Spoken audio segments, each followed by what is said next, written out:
Со 65 гласа за и 15 против, пратениците во собранието го избраа Азир Алиу за нов министер за здравство и Албрим Хоџа како нов заменик министер за земјоделство. Изјавувам дека функцијата министер за здравство ќе ја вршам совесно и одговорно и ќе го почитувам уставот и законите на Република Македонија.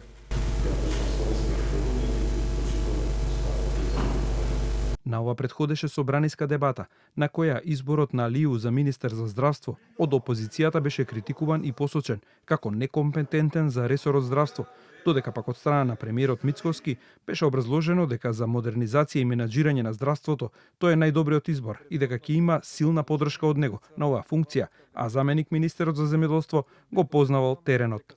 Доктор Алиу е доктор по информатички науки, професор, човек кој со години се занимава со управување со системи, податоци и дигитални решенија.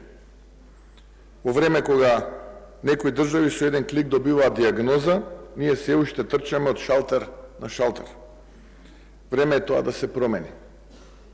И токму затоа веруваме дека неговата енергија и знаење ќе донесат нова димензија во менаџирањето со здравствениот систем.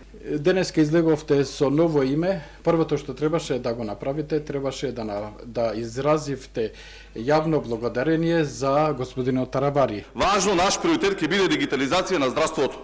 И затоа за министер ќе поставите информатичар кој веројатно нема поим ни колку болници имаме во државата, колку здравствени домови имаме, а камоли да знае што му е потребно на здравството, кои се неговите најголеми предизвици и како тие да се надминат. Изборот на нов министер за здравство и заменик министер за земјоделство доаѓа откако на 12 мај лидерот на Алијанса за албанците и претходен министер за здравство Арбен Таравари соопшти дека партијата заминува од владината коалиција и оди во опозиција, а од дотогашните негови сопартици токму Алиу остана со вреди. Инаку, Алиу беше министер за информатичко општество и администрација во 2023 и 2024 во владата предводена од Димитар Ковачевски во времето на власта на СДСМ и ДУИ.